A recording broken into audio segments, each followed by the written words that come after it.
Let me introduce Michelle Evans, George Davis, Crystal Swope, and Carol Singleton, the new facilitator of the museum here. So thank you very much. I was finishing high school and my parents had divorced. There were no prospects for any help to go to college. Originally, I thought of joining the U.S. Navy since both sides of my family had always served in that branch of the military, all the way back to the War of 1812. The choppy ocean and my stomach had never really gotten on well together, so I figured no matter the family heritage, I'd rather set my sights skyward. My love of space led me to enlisting in the U.S. Air Force, where I could get experience working on rockets. It might not have been NASA, but it was as close as I could get until earning my degree. I was a troubled teenager that needed direction. My parents had a nasty divorce a few years earlier, and I took it particularly hard and began skipping school and hanging out with a bad crowd. I went from being a straight-A student my freshman year in high school to being a dropout my junior year. My mother kicked me out of the house on my 18th birthday, so I lived in a Motel 6 for a week where I worked as a housekeeper. Eventually, one of my friends let me move in with her, and I enrolled in a high school for troubled teens to get my diploma and look into joining the military. I thought I could somehow prove to myself through joining the military that I could be the man that everyone told me I was. My brain was wired female, as I had known from my very earliest childhood memories.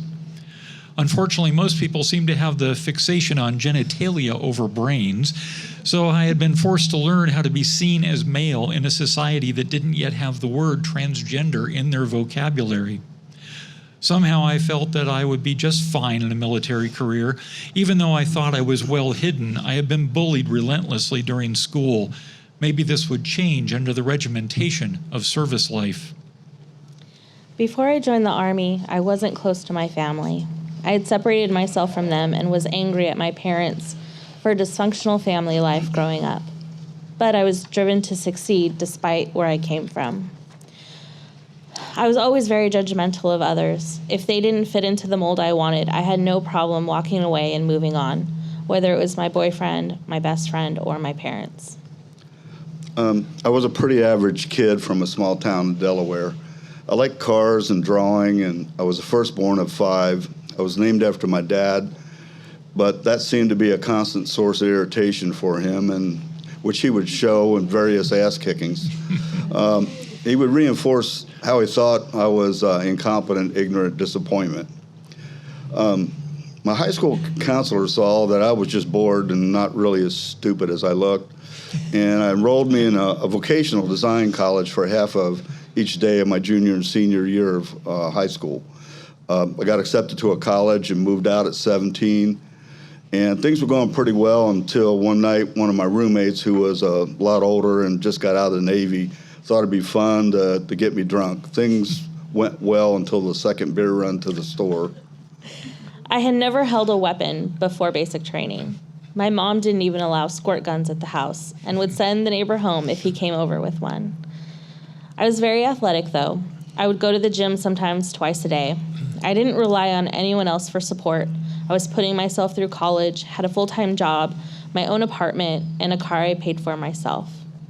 It was important to me that I had control over my own destiny. Before I was kicked out of my house, recruiters had been calling me and telling me about all the benefits of joining the military, including money for college. Although I wasn't college material, my parents would argue about who would pay for my college and where I should go. Joining the Army seemed like the ideal choice. I would no longer be a burden on anyone, and I would have food, housing, a small income, and college tuition when I got out. I almost joined the Navy, but the Army offered the most money for college, so I decided to join with them. I was very naive and had no idea what it meant to sign on the dotted line.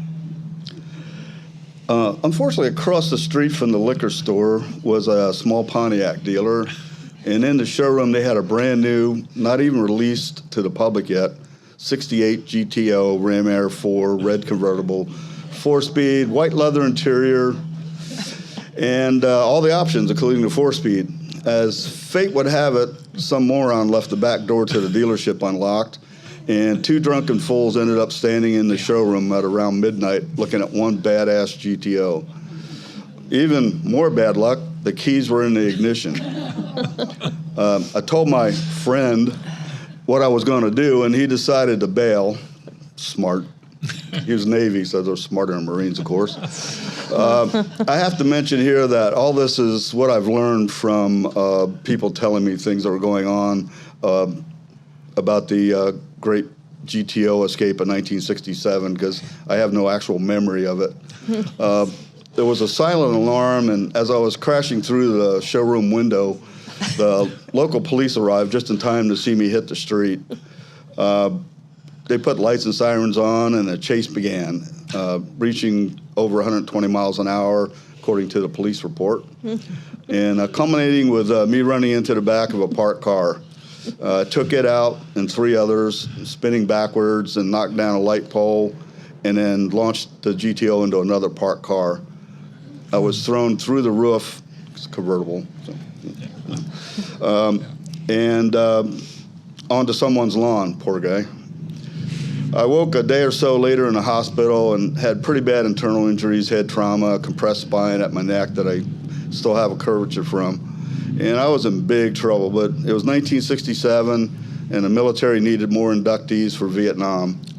In court, the judge and the DA agreed that if I joined the military, and they'd reduce all the charges so long as I paid back everybody whose property I destroyed. I didn't realize that I would be completely giving up my freedom and that I couldn't just change my mind and say, oh, this really isn't working out for me. I was like Private Benjamin and even permed my hair before I went in because I thought it would be easier to style. Little did I know that they would cut my hair almost completely off, take away all my makeup, strip me of my civilian clothes, and give me a completely new identity. As much as I disliked being in the Army, it forced me to take responsibility for my life and gave me a sense of purpose and confidence. I learned that I could do things I never thought I could do. Most importantly, it opened my eyes to different cultural perspectives and made me more open to new experiences and ideas. A recruiter picked me up and drove me to the Los Angeles Armed Forces Entrance and Examining Station, or more simply, the AFES. I was still a month away from graduating high school, but had decided to take the physical exam and job qualification test to see what might happen. I surprised myself when I found out I qualified for any job that the Air Force offered. I signed on to be trained in missile electronic systems. With that specialty guaranteed, my reporting date was set for early October. After graduation, my mom decided to move back to her home state of Colorado. So I spent the summer months working at Shakey's Pizza in Colorado Springs as a bartender before arriving for induction in Denver on October 9th. I'm sure nobody else in the military's recruiter ever lied to them, but mine did a pretty great job of selling me on the 4-year deal and saying that my design college education, I'd be an engineer. Right. Engineer a rifle. The night before I was to leave for boot camp, I was told my good high school friend, Bruce Clough, had been killed in Vietnam. It put a damper on the excitement I had about going to boot camp. And I was officially the black sheep of the family, so the recruiter was the one that came by, picked me up, and take me down to the bus station. The only one I remember seeing me off was my baby sister. I went to Philadelphia to be sworn in and put on a train to go to Parris Island, South Carolina. My uncle had been a Marine machine gunner in Korea, and he prepped me for what was going to happen, sort of. And as soon as we pulled up to the Marine Corps recruit depot in Parris Island, the screaming started. It was louder and more violent than I had expected, but I wasn't as shocked as some of the others. We got put on the yellow footprints and told that our asses were grass and the drill instructors were the lawnmowers. That was an understatement. We were immediately rushed to the barbers and made bald as bowling balls.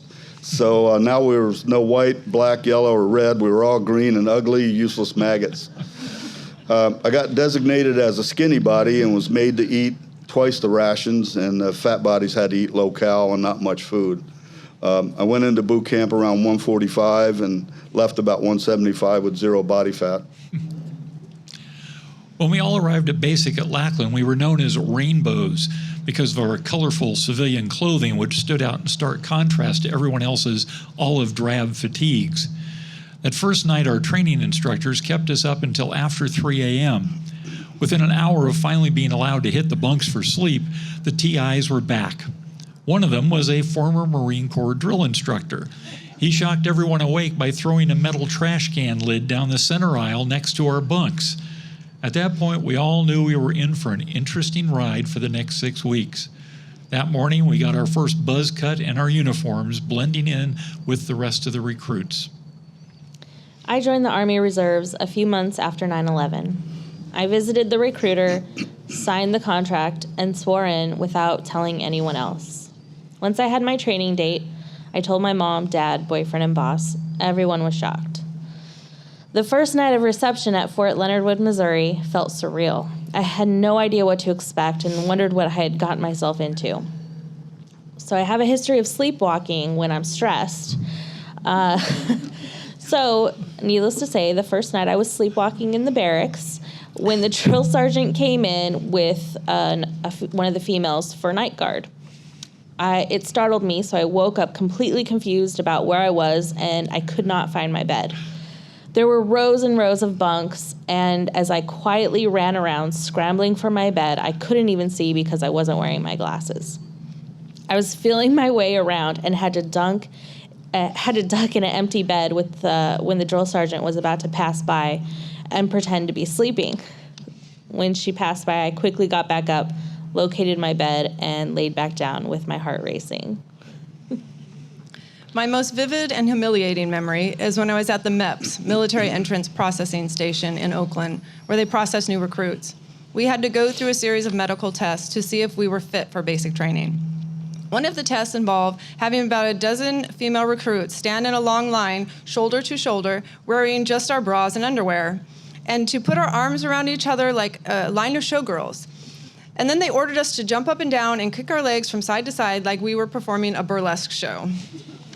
I could think of no good reason for this exercise, except to titillate the 3 old white men who watched and snickered and made notes on their clipboards.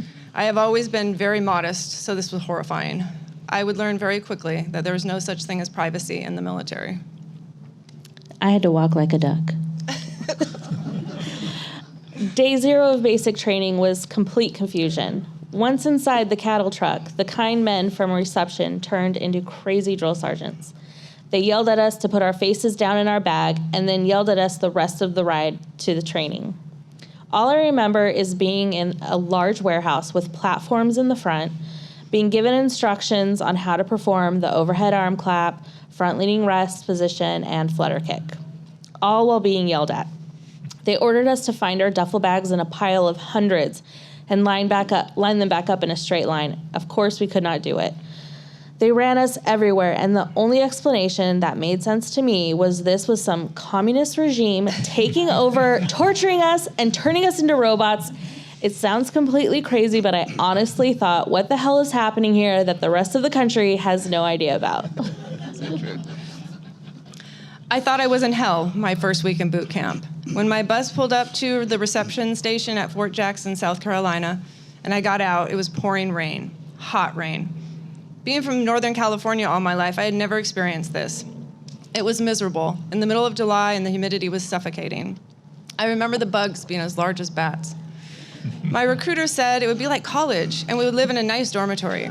But Fort Jackson was divided into 2 sections, the old section called Tank Hill and the new section called Hollywood. Of course, I got sent to Tank Hill, and our dorm was just a huge dilapidated barn with cold metal bunks situated closely together.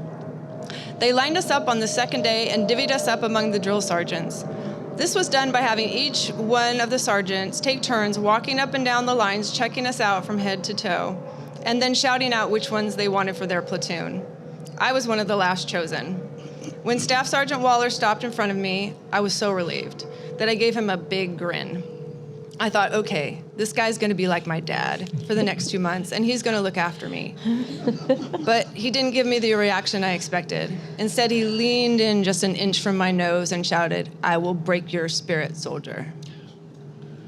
During one of our first uniform inspections, Staff Sergeant Waller called me out for having dirty boots. As punishment, he ordered me to wear them around my neck the entire next day. I thought he would forget. And I thought maybe he was even joking. So I showed up at formation the next morning without the boots around my neck. But he hadn't forgotten. After dinner that evening, he sent me to the grease pit, gave me a teaspoon, and ordered me to fill a bucket with grease and other foul runoff from the mess hall. It took me 3 hours. My boots were always perfectly spit-shined after that. When they first gave us our M16s, the drill sergeants warned us that if we didn't properly clean our weapons, they would explode and rip off our faces. On the first day at the shooting range, I was not expecting the kick, the smoke, and the smell. I was certain my gun was about to explode in my face. So I just stood there, as still as could be, tears streaming down my face. And the drill sergeant mocked me, of course, relentlessly.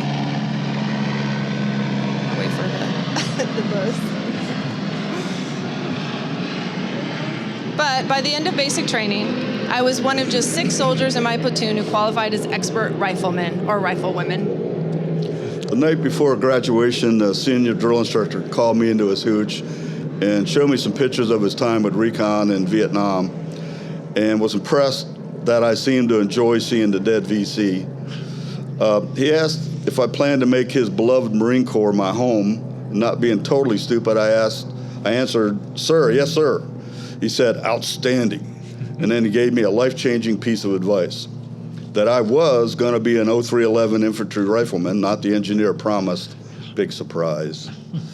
And that as soon as I graduated from ITR Infantry Training Regiment, there would be a big sergeant coming around asking for volunteers for recon, and I would volunteer.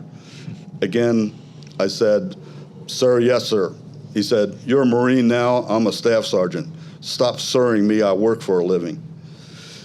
The only correct answer, of course, is yes, staff sergeant. He smiled and said, "Disappear, Marine." The next day I got my 0311 MOS, Military Occupational Specialty, and he handed me a set of PFC stripes to put on my dress greens for the graduation parade. I'd found a home in the United States Marine Corps. I was surprised my family came down to Paris Island for my graduation, and I remember the exact date, October 22nd, 1968, my sister's birthday as well. No one forgets when they graduated from or arrived at boot camp or the recruit platoon number. I was in flight 1347, sorry. 2010. Yes, there Charlie you go. 5-1. After basic, I spent 9 months at Chanute Air Force Base in Rantoul, Illinois for technical training on electronics and missile systems. Even though I normally like the cold during the winter months, the flat country with the howling and freezing wind as we marched every day back and forth to classes did get pretty old. Toward the end of training and as summer finally approached, permanent base assignments were handed out. For months, those in my specialty were getting East Coast orders. I really dreaded such a base. They started reading our class orders, and sure enough, everyone was headed east, upstate New York, Michigan, Maine. Mine was one of the last to be read, and it was for Spokane, Washington. The military is famous for sending people as far away as possible from their preferred bases. I was the first such assignment in nearly 6 months. I couldn't believe my luck. When I was 21, I got my orders to deploy with another unit, the 630th Transportation Company in Washington, Pennsylvania. My first day with the unit, a female lieutenant took the 3 women in first platoon aside into a conference room. "I want you to know," she says, "you're likely to be raped while you're in Iraq by U.S. soldiers." She said it with certainty. I'm not kidding. They refer to women soldiers there as cum dumpsters. When she was done telling us, she let us go back to training, and we 3 girls never talked about it again. That talk scared the shit out of me. In her eyes, I was a rabbit living with wolves, and that's just the way it was in nature. As a result, we weren't allowed to go anywhere by ourselves. We always had to be accompanied by someone else, even to the bathroom. The men could go freely wherever they wanted around base, but not us women.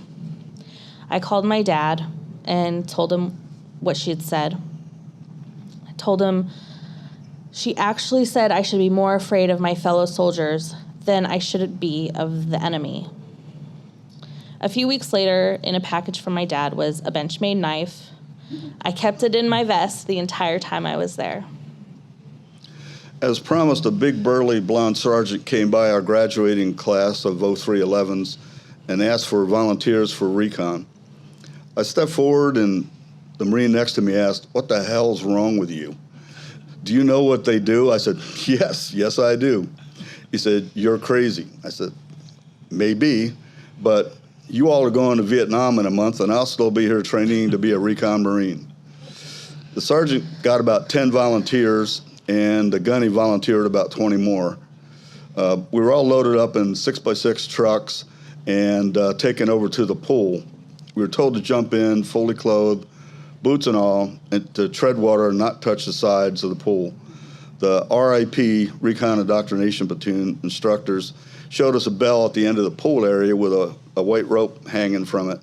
They said any weak suck pansy who wanted to quit, all they had to do was get out of the pool, go ring the bell, and they'd be sent back to the grunt unit they came from. Before the first hour, we'd lost about 3 or 4 guys, and we stayed in the pool all day, and by the end of it, we'd lost maybe a third more of the original volunteers. And by evening chow, we were done and loaded into the trucks to go out to Onslow Beach to start our recon indoctrination and Hell Week, which is actually about 3 weeks. We ran the beach, swam a few miles, did rubber boat training, and then traded off with rappelling, weapons, and tactics training in the beginning of IA, or immediate action drills. And working in a small 8 to 12-man team, every man has to be able to do every other guy's job. It's drilled into you so you do it automatically, without hesitation. As Sergeant Barry said repeatedly, if you think in combat, you will die. Shoot first, die last. My job specialty was as a missile systems analyst for the nuclear-tipped AGM-69A short-range attack missile, or SRAM. Originally, I was supposed to be working on missile electronic systems, or on the associated systems on the B-52 bomber that usually carried 8 SRAM missiles. These were standoff weapons designed to take out enemy radar installations on the way to blowing up Soviet missile silos, or maybe take out a few million people in Moscow. Instead of this hands-on job, I ended up in the SRAM analysis office with just 2 other people, where we tracked everything to do with the missile. I got to debrief the air crews after every flight, no matter if it was at 3 a.m. I told people what needed to be fixed and created reports that went all the way up to the wing commander. As a lowly airman, I was hanging out in some lofty circles, which I thought was pretty cool. I was enjoying the job, thought I was making a difference, and actually having a lot of fun, so I re-enlisted. As soon as that happened, I got the rug pulled out from under me and was transferred out to work on the more mundane aspects of the SRAM. My new responsibilities were for everything on the missile behind the warhead. I was able to let other people mess around with the atomic weapon nestled snugly in the nose cone. I much preferred not getting irradiated. That transfer away from a job I had loved was the point where I started to question my long-term career in the military. I'm embarrassed to say I had never heard the term firefight until I was at Fort Dix, New Jersey, getting ready to deploy. A few guys had been deployed before with the infantry and were telling stories of their time in combat. They kept talking about the firefights they were in, and all I could imagine was that they were fighting by setting places on fire, or the enemy was, and they were trying to put them out. Really, I was very ignorant, but I wouldn't be much longer. I was a 72 Echo, which is a combat telecommunications center operator. We were a mobile communications unit that in battle would be positioned 50 miles from the front lines. I never experienced combat, but we performed several field exercises to simulate wartime situations. When I got to my first duty station in Darmstadt, Germany, I was assigned to Charlie Company, 11th Signal Battalion. My platoon was made up of predominantly African American men, so I had a bit of a culture shock. Growing up in the white suburbs of Northern California, there was just maybe 2 African Americans in my high school. I served in Operation Iraqi Freedom from 2003 to 2005. We were stationed in Balad, Iraq, at LSA Anaconda, about 30 miles north of Baghdad. My unit, the 630th Transportation Company, drove 915A2 tractor trailers. Our mission was to deliver all classes of supplies, except Class 6, which is liquor, sadly, from the main supply base to various bases all over Iraq, primarily to Baghdad, Taji, and Fallujah. We were the only transportation company in Iraq at the time that didn't suffer any fatalities. After about 5 months of training at Onslow Beach, we got sent to Roosevelt Roads, Puerto Rico Naval Air Station, Recondo School made what we've been doing look like high school water polo. We trained on water insertions, high-speed water extractions, night maneuvers to enter a beach from a long distance, usually a couple miles out in the ocean, stealth, survival, escape, resistance to interrogation, and surveillance for intelligent purposes. After graduation, we all got our secondary MOS of 8651, which is a reconnaissance Marine. It was the proudest day of my life after getting my EGA, Eagle Globe and Anchor, and earning the title of Marine. I was now a U.S. Recon Marine, the 1% of the 1%. I got promoted very quickly to E5 Sergeant in around 19 months, which was almost unheard of. I was always the one to volunteer for a class, a school, various training. One school would turn out to be another life-defining moment, was Electronic Warfare School in Fort Huachuca, Arizona. 3 weeks of learning intelligence, surveillance, counterintelligence, and sensor usage. I had signed up to go to jump school at Fort Benning, Georgia, but also had volunteered to go to Vietnam. Both set of orders came in at the same time, and our company gunny offered to have my orders to Vietnam put on hold. But I said no. I was concerned if I went to jump school, I'd miss out on being with my recon brothers. The Marine Corps can and does do whatever it wants to you.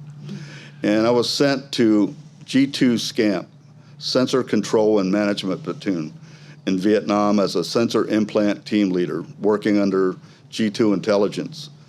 It turns out they needed NCOs with experience with advanced training in small teams.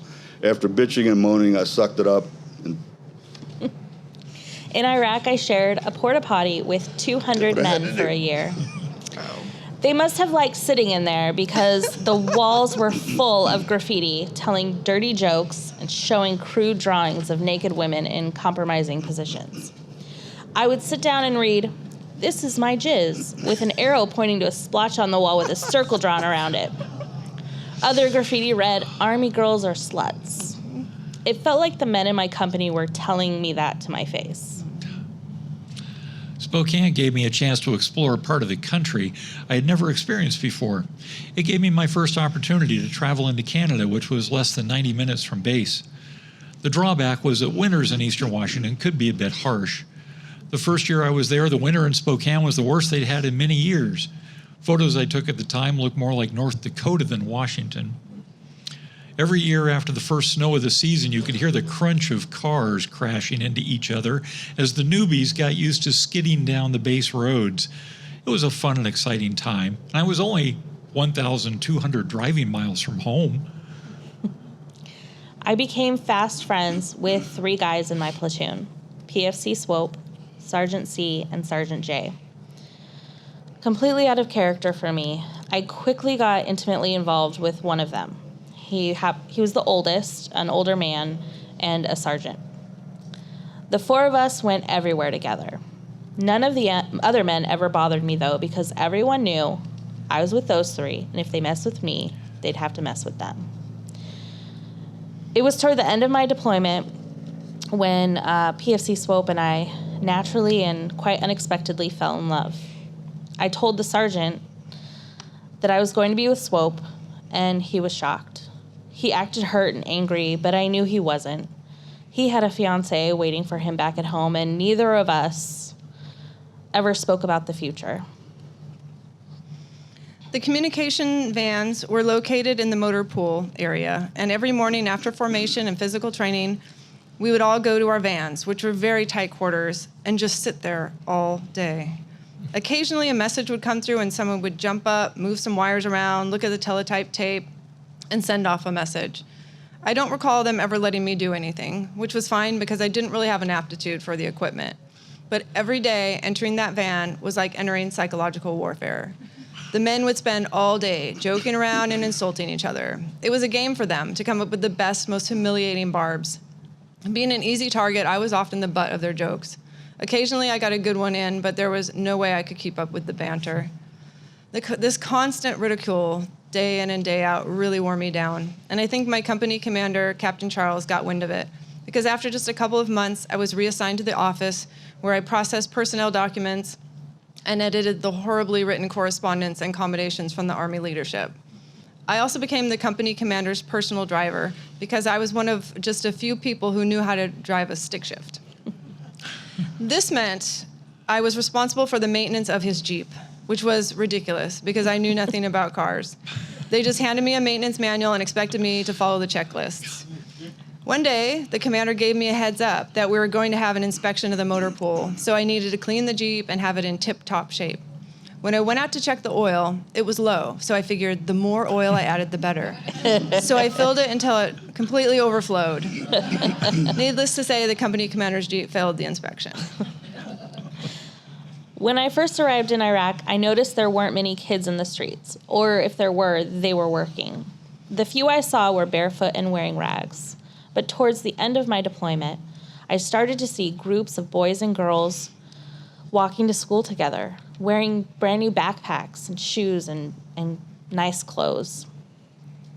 That's the difference we're making here, is what I told myself. The young adults and children loved us, even if their parents didn't. We provided opportunity for education and health and healthcare, just basic human needs for both boys and girls. It made a huge impression on me, and years later, when I heard the UN Foundation declare, "Want to change the world? Educate a girl," I knew it to be true. I served during the Vietnam era, but never in a war zone. My specialty of working on nuclear missiles precluded me from ever leaving stateside.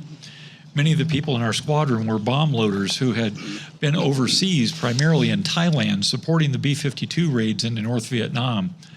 I heard some crazy stories from the guys returning from that duty. Some of them were a little off-kilter when they came home and often seemed very reckless, such as the time a couple of them left the highway and took off across the countryside for a joyride in a pickup truck. Neither were wearing their seatbelts. The driver smashed the truck into a ditch, and the passenger snapped forward and left his entire mouthful of teeth embedded in the dashboard. He was very proud of his dentures after that. I also saw a lot of drug abuse from those coming back from Thailand. I served all over the place. Camp Lejeune, on a Navy ship for 6 months in the Mediterranean. Spain, Greece, Crete, Italy, Malta, Guam, Palma, Mallorca, Vietnam, Okinawa, and Japan. Then a year at Camp Pendleton. They were all very different and exciting for a teenager to see all those different cultures. My first duty assignment was Darmstadt, Germany, 1984.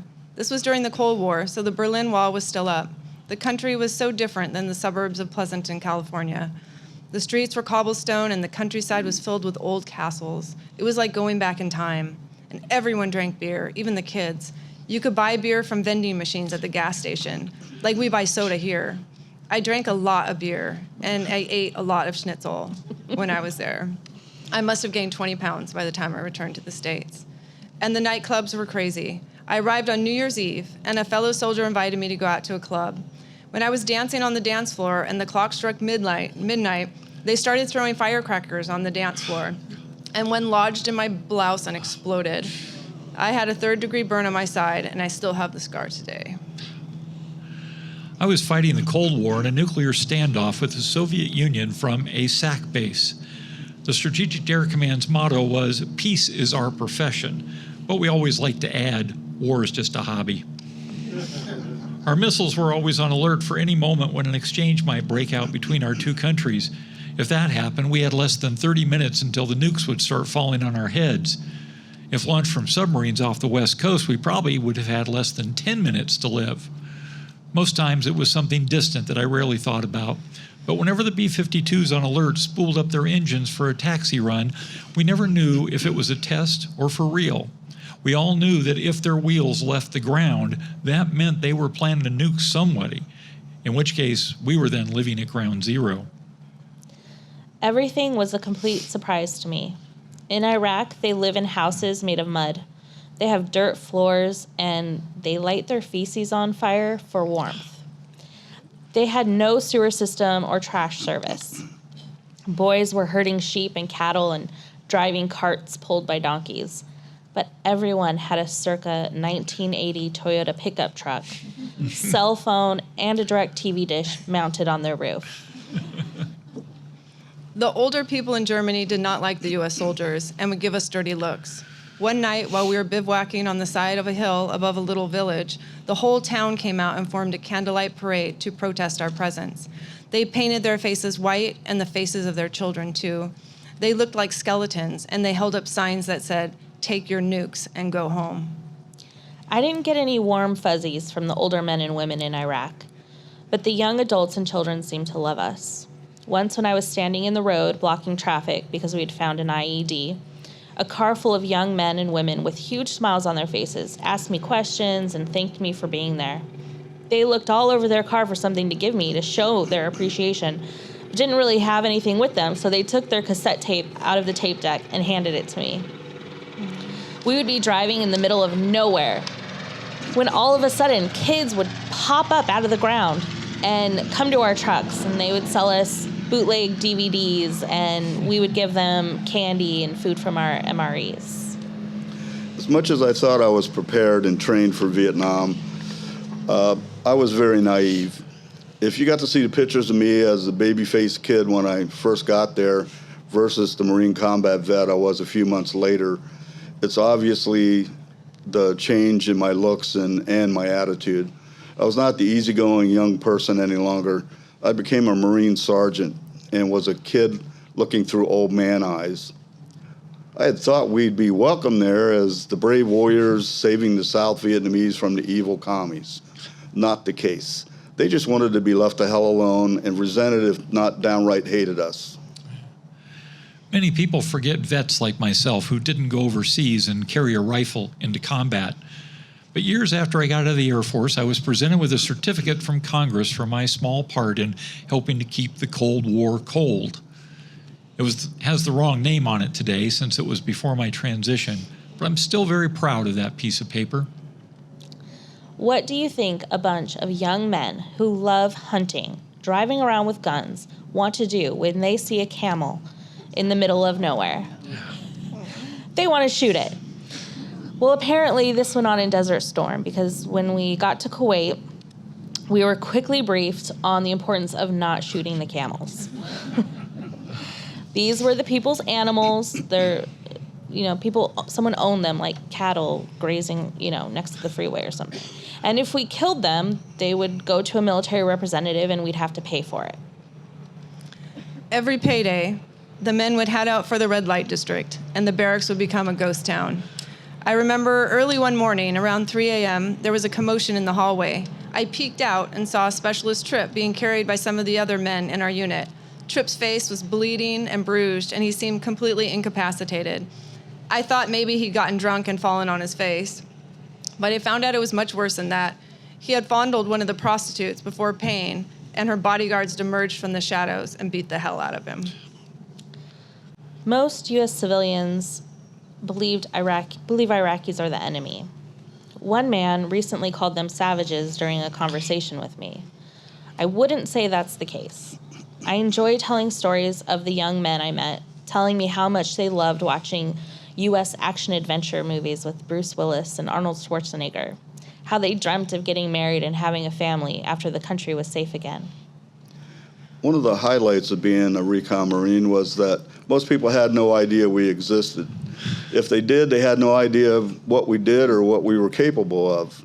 There were a lot of myths about us being crazy, and to be honest, we stoked that a lot. But I got to see and do a lot of things most people would or could never do. One of our inserts was on Crete, and this one was a little different, as a movie crew was there filming the movie Patton at the time. They got clearance for some bigwig in the Marines and used our tanks and Marines in the beach landing scene in one of their scenes. They had our landing teams remove the camouflage covers from their helmets so as to look more like World War II soldiers doing a beach assault. The next time you watch the movie, the landing scenes are of our Marines from BLT, Battalion Landing Team 3-6. Notice the soldiers are carrying M14s, not M1s, as our World War II brothers carried. The tanks are Vietnam-era tanks, but most people wouldn't know that either. I hope I didn't ruin that part of the movie for you. I served during the Cold War and got out before the first Gulf War, so I never saw combat. Grenada was the only military action that took place while I was in the service. And because I was in Germany when that battle took place, I am classified as a veteran of a foreign war, which seems completely ridiculous to me. I certainly did not earn that title. As a person who loved history and writing, I became friends with the wing historian who worked directly for the wing commander, whom I also knew well from my time in the SRAM analysis section. It turned out the historian was being transferred to another assignment, and his position was going to open up. To be recognized as a writer and to work at the important job of documenting Air Force history was about the most amazing thing I could think of doing with my career. I applied for the job, interviewed with the wing commander, and was accepted onto his personal staff. This was a dream offer beyond any of my expectations. That day was probably the happiest of the 2,600 days I served in the Air Force. A highlight of my service was meeting my future husband. Don Swope and I were great friends throughout the deployment. We told each other everything about our past. We had nothing to hide, and we couldn't have been more different. He was wild. He drank and did drugs. He rode fast bikes and dated fast girls. Until he finally found himself in prison. His court date, scheduled for 9/11, was postponed. The judge, knowing the nation was about to be at war, told him he could join the Army or go back to prison. Well, about 8 months into our deployment, Don started acting weird around me and tried pushing me away, making me mad at him. But when I called him out on it and said, "What's going on? You're my best friend," he had no explanation for me. A few weeks later, let's see, we were talking about what a crazy year it had been when he finally said, "Yeah, it's been so crazy. I fell in love with my best friend." To which I responded, "Really? Who is he?" I knew he was talking about me, and I was trying to stall because I had no idea what I was going to say next. So I tried to distill the tension with a joke, which is what I normally do. Finally, I slowly said, "Well, I'm not like those other girls you dated." Meaning, if he wanted a friend with benefits to party with, I was not going to be that girl. "I know," he said, looking at me with his big brown sad eyes. "That's why I don't want to date you. I want to marry you." The boyfriend I had in Germany eventually became my husband. It is somewhat unbelievable that we ever got together, because the night before I got the message that my father was dying, I had decided to break up with him. After we were separated, though, we grew closer. He would write long letters to me and send me romantic mixtapes. Our courtship happened completely through the mail, and he sent me an engagement ring that Christmas. We got married 2 months after my father died. I think I was trying to avoid grieving my father's death. He flew out from Germany for the wedding and flew back to finish his tour. And I got pregnant on the brief honeymoon. He was not there when our beautiful daughter Bridget was born. She's here tonight. Yay. We were finally reunited a few months later when I got out of the service and joined him at his next duty station in Fort Huachuca. Our marriage did not last, unfortunately, probably because we hardly knew each other. And when we finally lived together in that hot, single-wide trailer in southern Arizona, we had a child to care for, and we were just kids ourselves. With the offer of the job as wing historian, I was excited and thought I was on a proper path again. But then my new squadron commander reared his ugly head when my transfer request came through. He told the wing commander that our squadron had a manpower shortage, so he was not going to sign my orders. He knew I was unhappy after my job transfer away from the analysis section, and to prove his authority, he blocked every attempt I made to move on. I applied for and was accepted for cross-training into cryptology, then satellite tracking, finally computer programming for wargaming. Every time he used the manpower shortage excuse to ensure that I would be trapped in the job I no longer liked. My resentment grew and I dove deeper into depression, which also led me to explore further who I am as a transgender person. It was my escape to somehow believe I could be accepted as the woman I knew I was, but I knew it was a fantasy. But it gave me my only solace in a very dark time. One day, 2 people in my barracks found out my secret. They came after me, but I made it to my room and locked the door. They shouted and pounded on the door. Whenever they could find someone else, they brought them down. the hall to add to the cacophony. I remained silent and terrified, locked into my 10 by 12 cell. I stayed hidden for hours until things finally died down, then was able to sneak out. When I was confronted later by those who heard their accusations, I simply told them how insane it all sounded and that these guys just had it in for me. Everyone agreed they hated me so much that nobody believed them. I took my female clothes and sealed everything in a bag, then drove out into the woods north of the base and dug a deep hole to bury the bag and my identity. I had several photos as well, so I cut up the negatives and prints, then formed a small bowl out of tinfoil where I lit them all on fire to destroy them. I took a photograph of the pyre to remind myself of how I could never be open about who I really am. Everyone who might see the photo now would interpret it as an artistic shot of flames. I saw my life going up in smoke. As a coda to that, soon after, I went on a camping trip with my best friend Marvin. We left late in the evening. As we drove through the night, our normally boisterous conversations were non-existent. Marvin finally broke the silence and asked the question uppermost on his mind. Are those stories true? I just stared straight ahead into the dark and choked out that it was an obvious fabrication by those guys who were just out to get me. I hated myself for the lie, but my denial was total. I'm sure he knew the truth, but Marvin didn't press the issue further. I was so immersed in my little bubble that it was decades later before it dawned on me that Marvin had probably had something to tell me that night as well. After he and I left the Air Force, Marvin came out to me as gay. His parents had angrily disowned him. I thought back immediately to that night in the car. Now, I never had had a better chance to come clean with him than at that moment on the phone. Yet I was still so scared that I could never bring myself to say those words to him. Even after his painful admission of losing his parents because of his sexual orientation, I couldn't tell him about my own gender identity. He died on September 11th, 1996, of AIDS, and I never told him the truth. It's the single biggest regret I have in my entire life.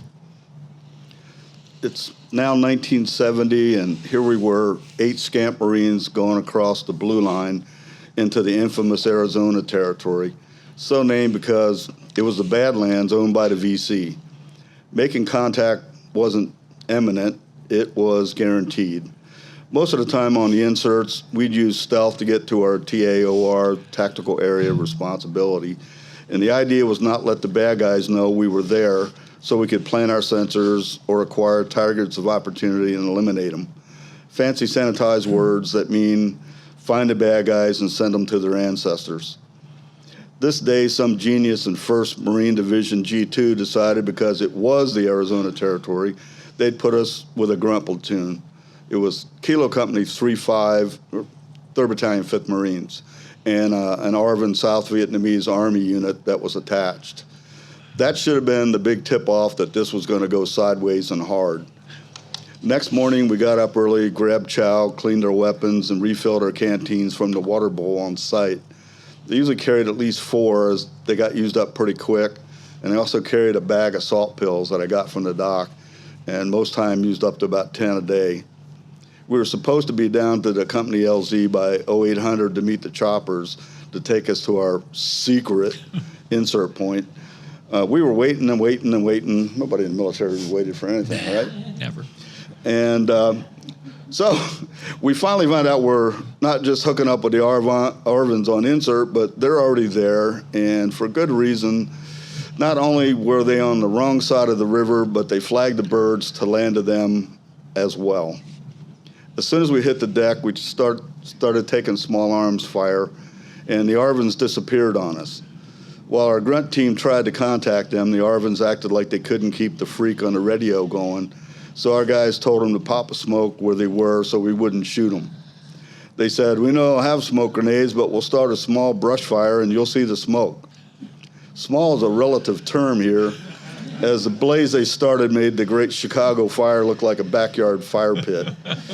The wind was pushing the fire towards us, and we're trapped between the river and the VC shooting at us. What the little bastards didn't know is our team usually had gunships at our disposal, and we called them in to plow the elephant grass all around in front of us. That stopped the incoming, and that's when we also discovered that we'd been inserted on the wrong side of the river. So we grabbed a bunch of the locals who had boats and had them ferry us across the river while the gunships were on station. That part turned out okay, and we paid the villagers for their trouble. It was now about noon and real hot and humid, and I have to put this in that I was like a backseat pilot guy. I was along for the ride, so to speak. We had the team leader was Sergeant Hutch, and he suffered a heat stroke, so we medevaced him out. We had the secondary team leader, another sergeant. He felt a heat stroke as well. We medevaced him out too. So Corporal Plato, our other ranking NCO, walks over to me begrudgingly and says, "You're the new team leader." I had just been eating salt pills like M&M's, so I was good to go. Our ARVN backup platoon never showed up again, which is probably a good thing, as I would have enjoyed hitting them about the head and neck with my M16. The whole crux of the mission was to act like we were just a grunt unit going out on a search and destroy down this well-worn and highly traveled trail. We were going to bury metal detectors and the other sensors supposedly unwatched so we could track them at night. If they had metal or rifle or RPG or something like that, then we were sure they were combatants, and they got a free visit from an ambush team or artillery that was pre-dialed on that specific sensor position in what we called a pre-cleared free fire zone. The whole scenario that we were doing was against everything either recon or SCAMP did using small teams. You don't take a bunch of guys, you don't take ARVNs, you don't walk down existing trails. If it's easy for you to walk down it, the bad guys can use it too. Once we got out a couple clicks from the Ville, we picked up some fresh Ho-Chi sandal marks in the soft dirt of the trail. We found a spot up the road a ways that we thought would be a good spot for the sensors and implanted 4 seismic and 1 magnetic. After we implanted them, the shit hits the fan. We started taking automatic weapon fire from our right side, so we all shot the shit out of the tree line. The firing stopped, and we took a small team over to see if we got anybody. And the whole thing was, it was all about body counts there. So the biggies always wanted to know how many of the bad guys we'd killed. Most of all of our ambushes were 25, 30 meters, up close and personal. This one we had killed 3 VC, but it didn't make any of us want to celebrate. It was a woman, maybe late 20s, early 30s, and a couple kids, a girl and a boy. They were probably under 11, 12 years old, all had weapons. Mom had an AK, and they had an M16, which was a piss-off because they probably got that from an ARVN. They were pretty dead, so we left them there and took all the weapons and anything that looked like it could be of intel use. After the first few minutes of, oh shit, we douched a woman and a couple of kids, it was screw them. They tried to kill us. You know, you mess with the best, you die like the rest. After we got back to the rest of the platoon, we told them what we'd seen, and the aforementioned genius back at Da Nang decided he wanted us to walk back down the same trail so they could get more readouts from the sensors just to check them out. Awesome. The second cardinal rule for small team survival is never, ever, ever walk back down the same trail you walked out on. I'm an independent kind of asshole, and my job is to get my team home safe. So I got on the net, and Major from G2 says, "Sergeant Davis, this is a direct order. Do you copy?" I don't say shit, and I tell a grunt team leader, I'm not going back down the same trail. The grunt team leader reminds me he's a lieutenant, and I'm just a sergeant, so we do it his way.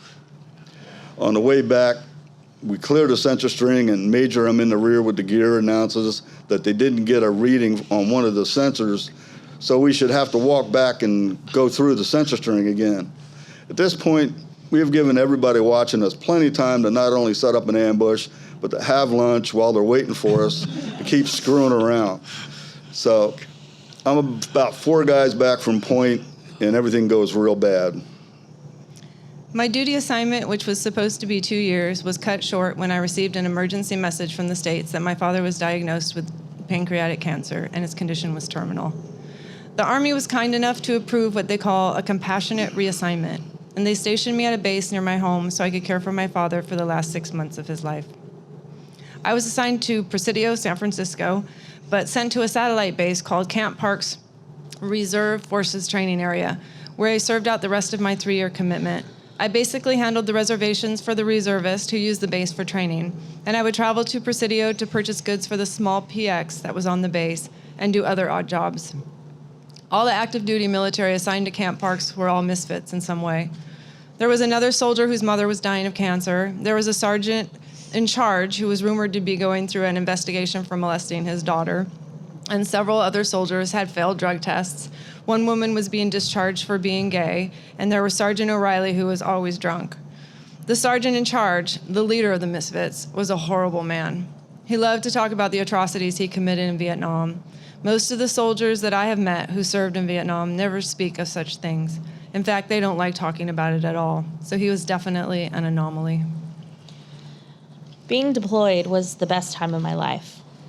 It was like the equivalent of college, a group of young people from all over the country living together and working towards a goal. There were good times and really bad times, but we formed a bond that would last a lifetime. I loved going on missions in Iraq. We would leave sometimes for a one-day trip and it would turn into 5 because the roads were so dangerous.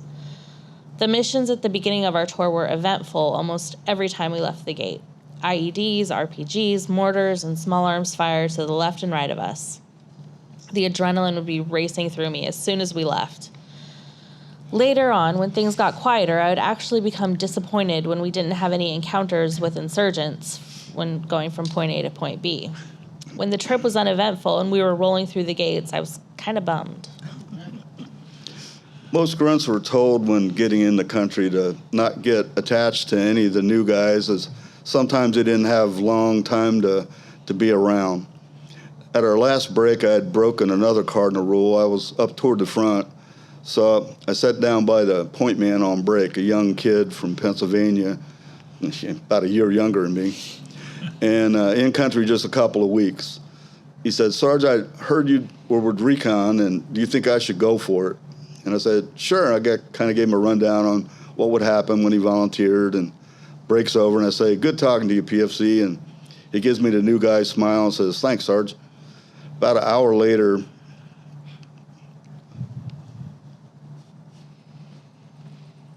he had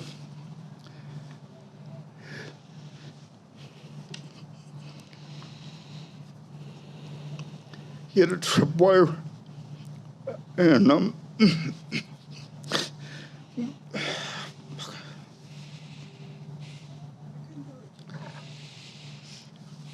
connected to one of our 60 mortars with a frag as a detonator. The VC used a lot of our own munitions against us and used them as booby traps. I'd never felt that much force from a concussion before. I'm okay.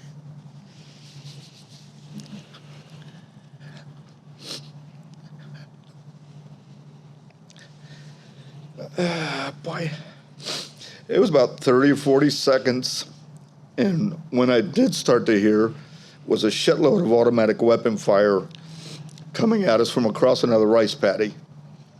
Philly had lost his foot and part of his leg, but was still alive then. He passed on a medevac chopper. The second guy, not so lucky. He took the whole blast in his upper torso. At this point, I got to shake off getting my bell rung. So I belly crawled over behind a pretty fair-sized rock where I find Corporal Plato. We start returning fire, and with me, it's full auto to him out, which is against Grunt's procedure. 1 shot and 1 kill, blah, blah, blah. But I always bring a lot of ammo, and I'd rather be found dead out of ammo than dead with full magazines. So after a few minutes, which can be a lifetime in an ambush, the LT calls in for air support, and a OV-10 Bronco strafes the tree line, drops a couple small bombs, and the firing stops.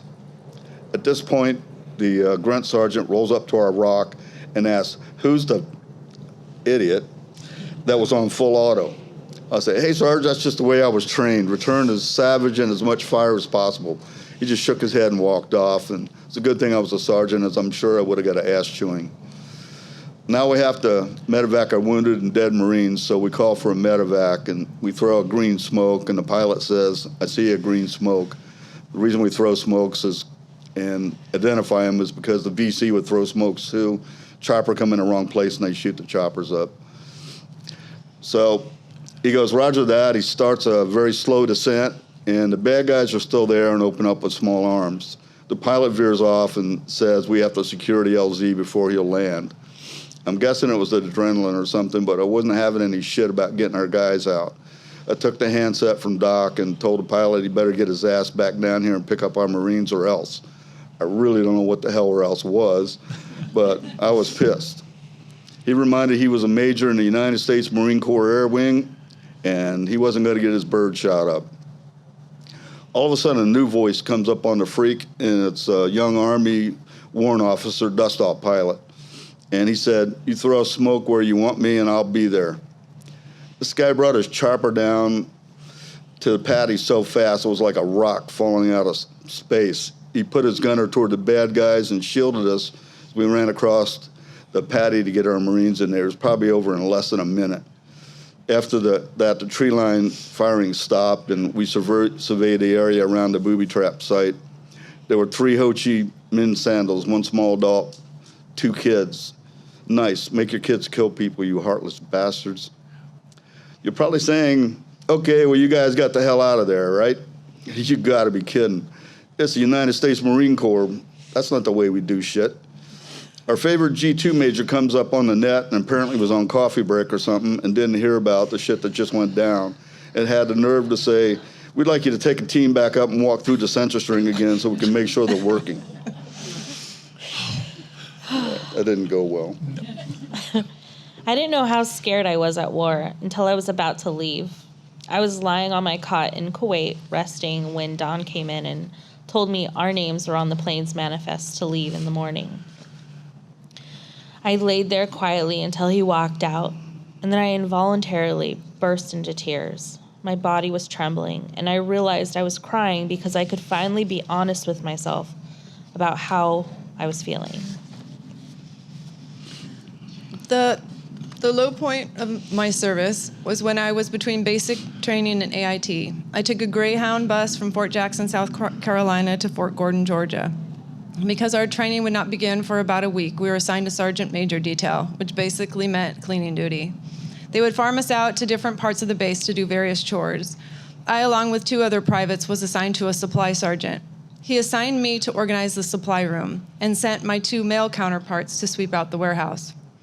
When I went into the supply closet, it was immaculate. There was absolutely nothing I could do to make it any better.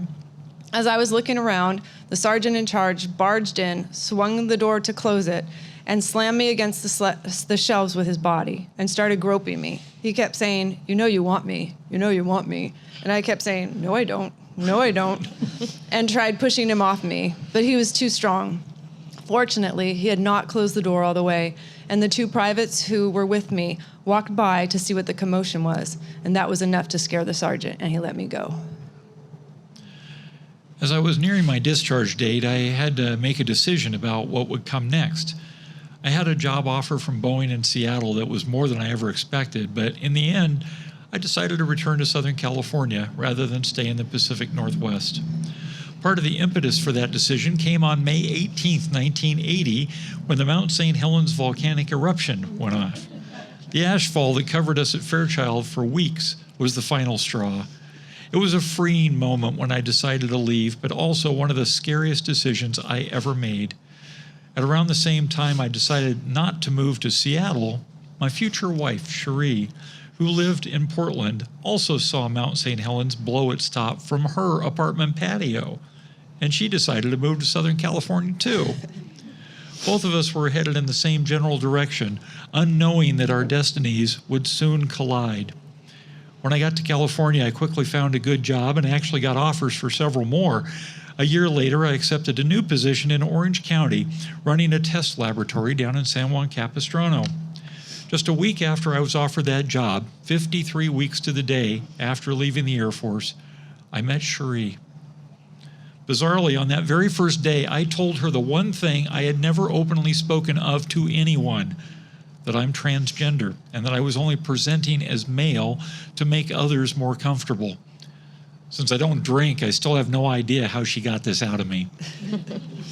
I was elated that she accepted me immediately for who I am. Because of that, we have an honest, loving, and deep relationship that started from that first day. It was something I never even thought was possible. Although in the beginning, we both were afraid it would be a very short-lived relationship. She lived up in Hollywood, and I was headed down to South Orange County. But we made it work, taking turns each weekend visiting the other. After 8 months of this, I asked her to move south. Cherie allowed me to be myself around her, a fact I had trouble believing for many years was even possible. I was still in hiding for the rest of the world, but with her acceptance, it gave me the outlet I needed to try and stay alive. Next month will mark 37 years that we've been together, and we both still see life. Oh, thank you. There's Cherie, clap for her. We both still see life as an adventure ahead of us. At the end of the day, when we were walking back to our barracks, I asked the two guys who were with me if I should report the attack, even though I didn't know how or to whom I would report such an incident. And would they corroborate my story? They were terrified of getting into trouble and said if I reported it, they would say they didn't see anything. Female soldiers in the Army had to always be on guard, particularly of the higher-ranking soldiers in their chain of command. There were no sexual harassment classes when you entered the service back then, and there were no instructions on how to report sexual assault. Women just dealt with it. It was nearly mandatory to have a boyfriend, so you had some sort of protection. A third job was being sent to 1st Force Recon Company in Camp Pendleton. As they needed intel-trained NCOs, after my experience in Vietnam and seeing the backstabbers, stolen valor scum, and idiots with a little rank who could, and a lot of times did, get good Marines killed, I went from someone who wanted to make the Marine Corps my life into someone who could not wait to get out. When I checked in to the company, the gunny was waiting for me personally and said they needed someone exactly like me to run their S2 intel team. He'd seen my SRB service record book and saw that I'd been scheduled to go to jump school but went to Vietnam instead.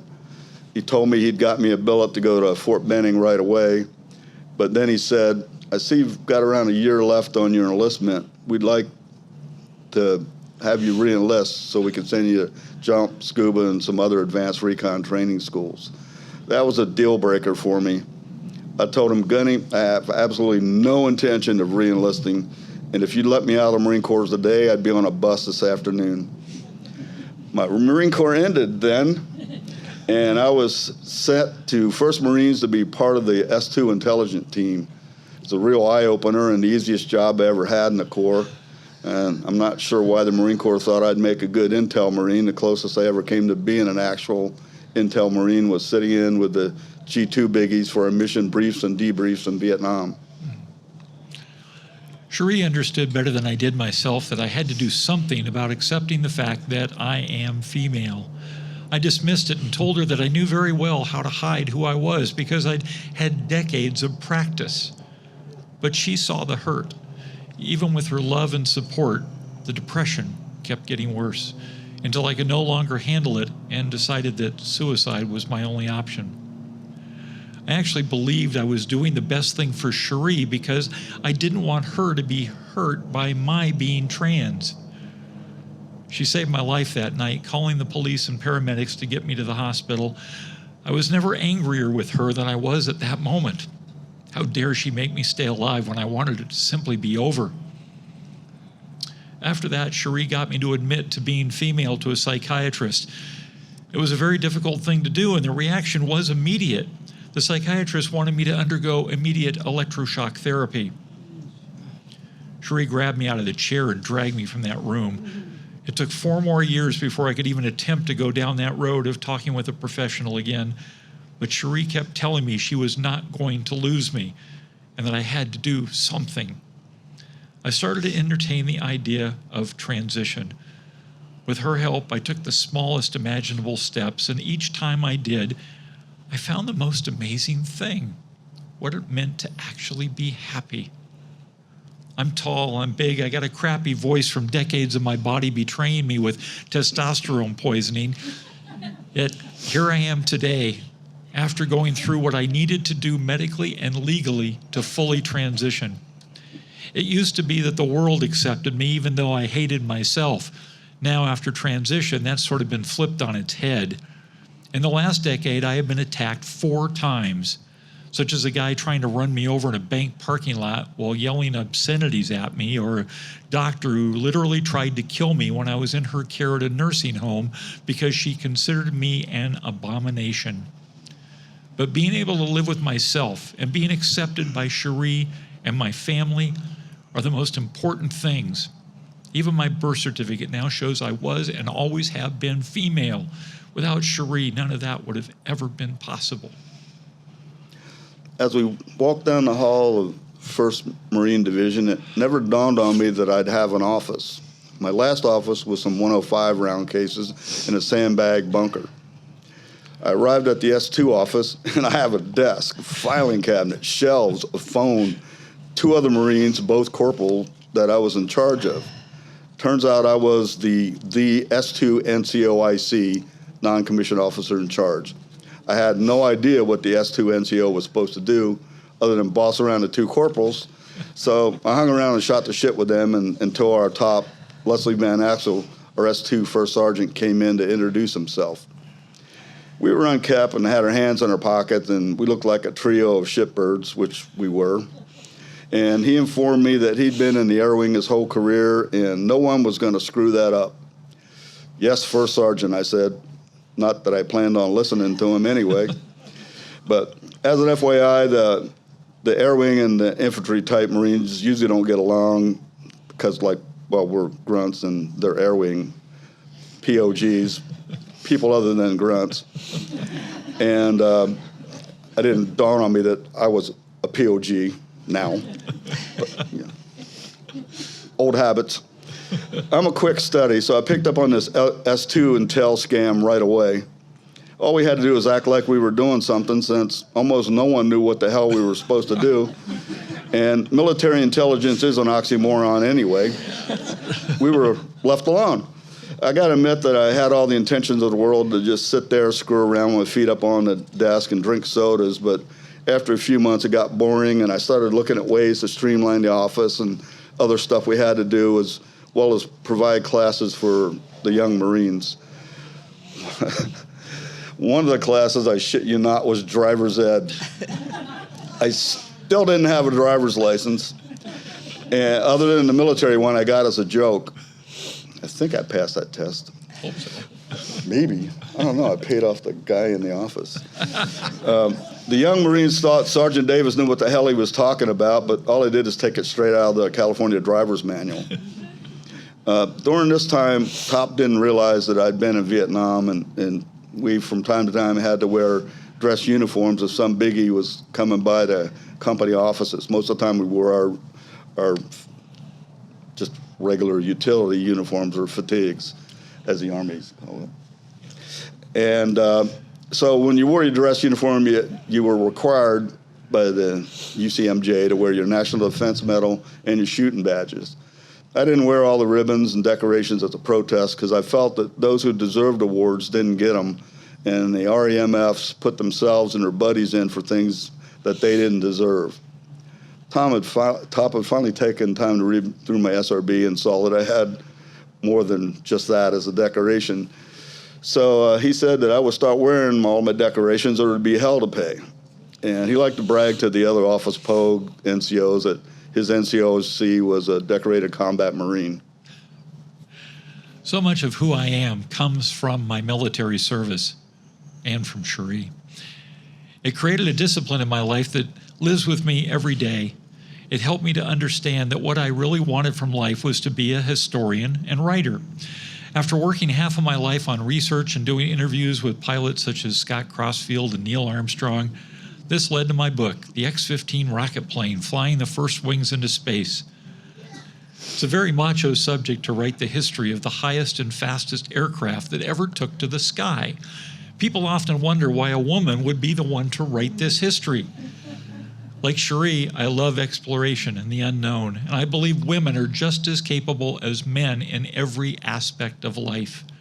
This is something reaffirmed every time I travel the country talking about my book. It was only after transition that my mind finally calmed enough to allow me to set down this story that I wanted to tell.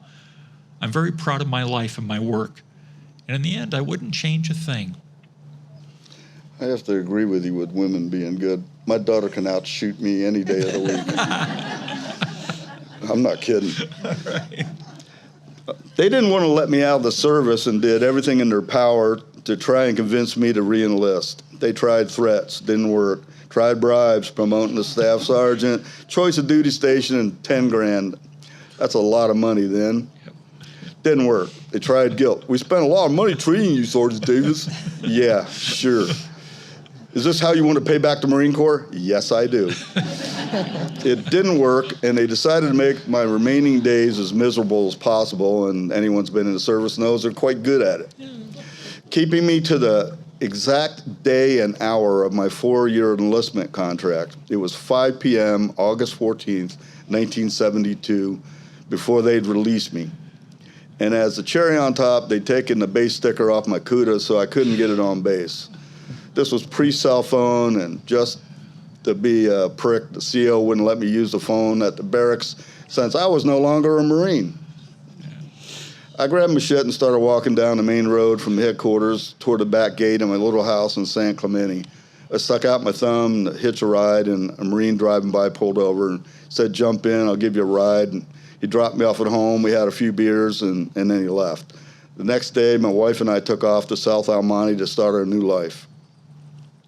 For the first 10 years after my deployment, I had all of my memorabilia, medals, etc. boxed up and put away.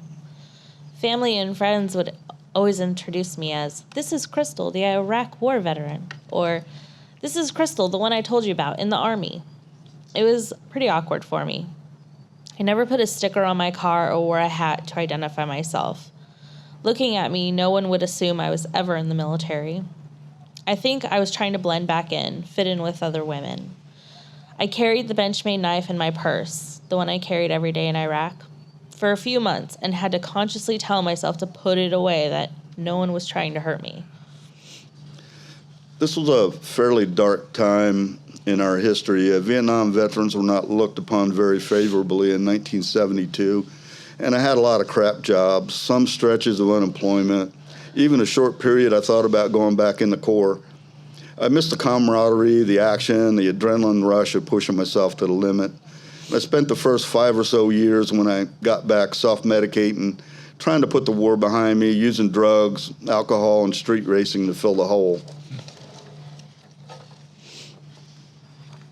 In 2006, a year after my deployment, I was standing in my living room, pregnant and folding laundry.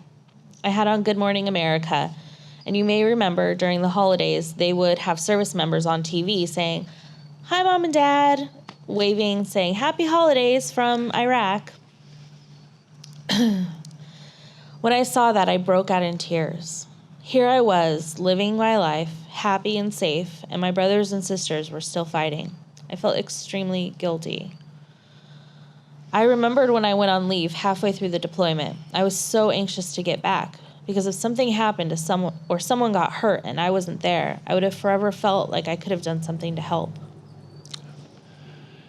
It has been interesting to see the changes that have occurred since I left the Air Force in November 1980. One major step forward is that I have had to seek medical assistance on occasion through the Veterans Administration, and there has never been a problem with my being trans. I was surprised about this compared to my experiences while on active duty. At the time I served at the end of the Vietnam era, it was not uncommon to be verbally abused by civilians over the idea of serving your country in the military. People I know were spit upon just for wearing a uniform. Today, we are treated much differently and are almost universally applauded for our service. It's a refreshing change and long overdue. On my 25th birthday, I decided that I didn't want to be a cliche and started cleaning up my act. I re-enrolled in college and got a steady nighttime job working at a grocery warehouse, divorced the first wife, and that's a book in itself. Took up art and got pretty good at oil and canvas painting, and also started buying, restoring, and painting Corvettes and muscle cars. I credit this with saving my life and getting me on a better path. I went to the VA in Long Beach once to start a claim for some service-related injuries. The woman helping me with my claim spent all morning with me, had me go home and write a letter about the event that occurred, and I mailed everything back to her.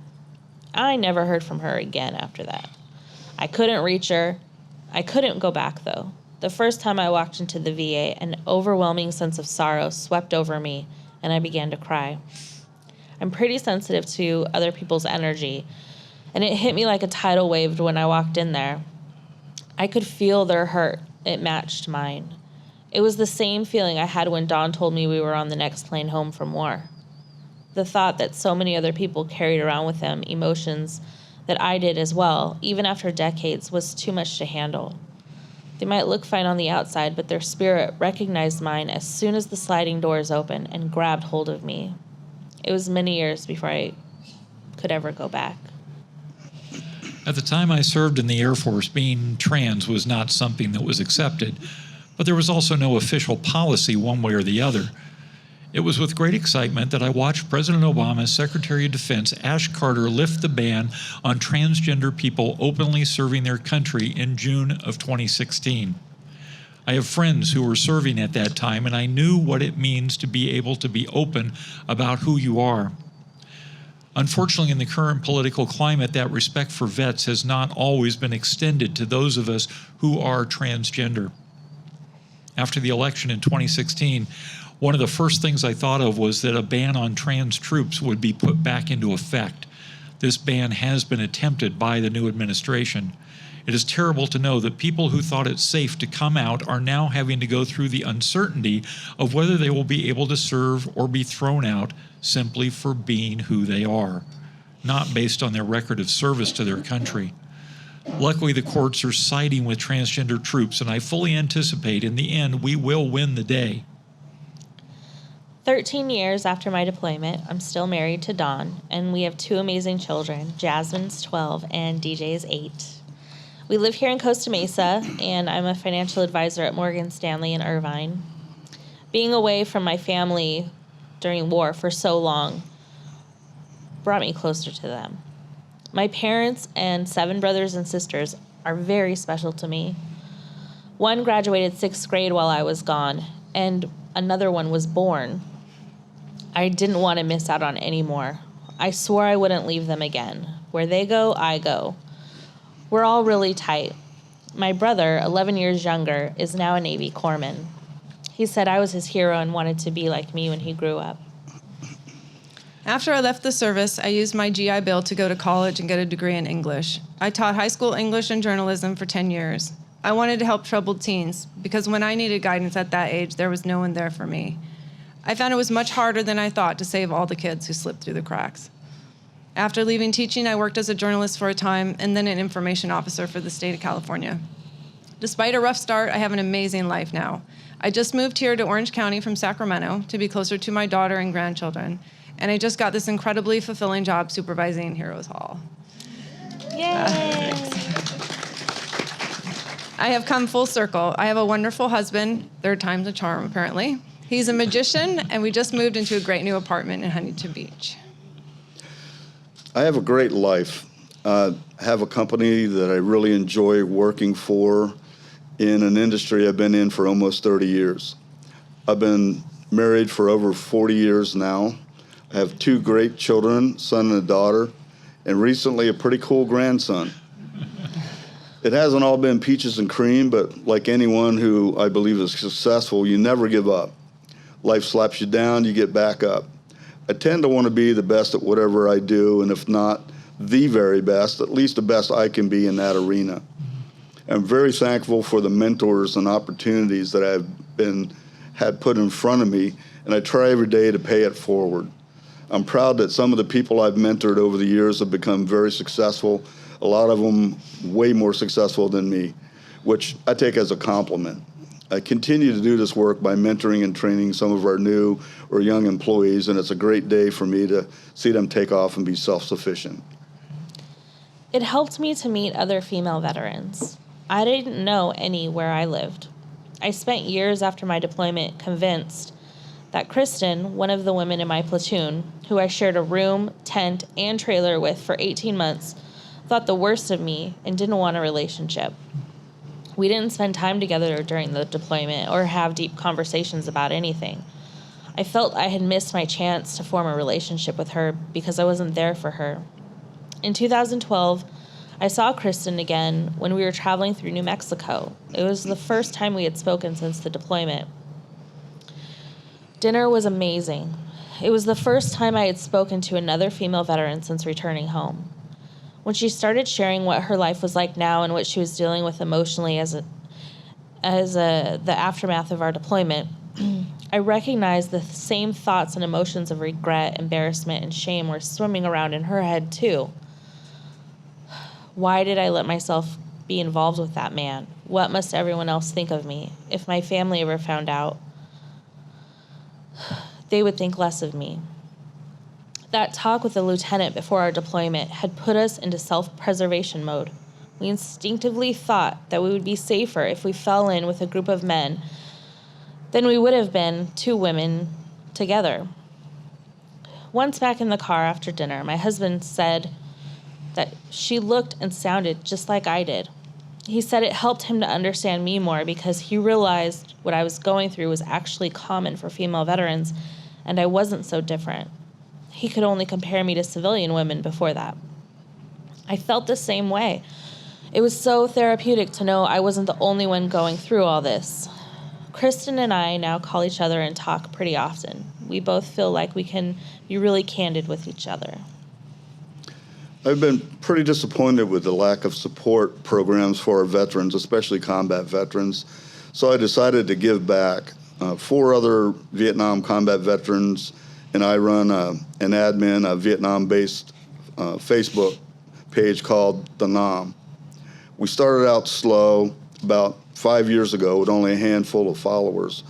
We are now up to over 135,000.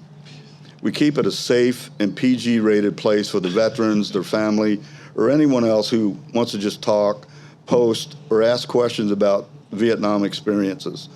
We're very strict about foul language, posers, or those who would besmirch our veterans' service, and those who would attack others. The feedback has been very, very positive, and some have told us that I should have memorized this, huh? They never had anywhere else that they could talk to before. It's the best payback I could ever ask for. Just talking with a lot of the other veterans has helped me as well. I can relate to their issues as I was very closed off for many years about my service. I reunited with some of my recon team members and some of my fellow Marines from our teams in Vietnam, including going to the Marine Corps Ball with some of them in 2005, along with my son and my daughter. In 2012, I created a Facebook page for the members of the company I deployed with so we could keep in touch. I had spoken to only a few since we returned in 2005. Some said we should have a reunion, and when I said, hey, that's a great idea, they said, great, why don't you plan it? In Pennsylvania, that summer. So I did, it was great.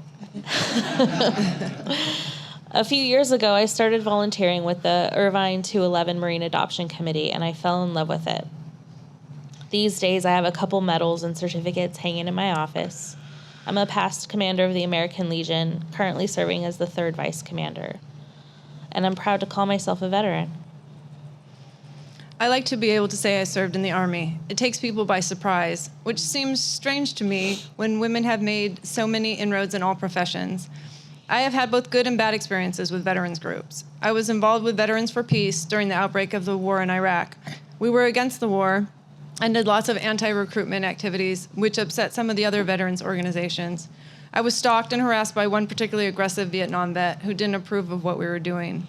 I joined the VFW in Orangevale for a short time, but I felt out of place being the only female.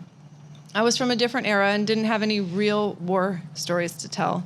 I felt like a fraud because I was never in combat and never in harm's way. Anyone who volunteers to serve their country in the military should be accepted and respected for their decision.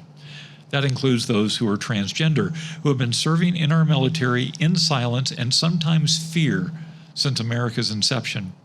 There are tens of thousands of trans people who have served our country and who continue to serve with honor, duty, and loyalty.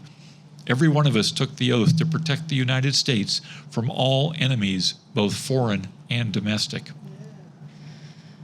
After leaving Veterans for Peace, I sort of withdrew from the veterans community and let go of that part of my identity until this opportunity came up to be the supervisor of Heroes Hall.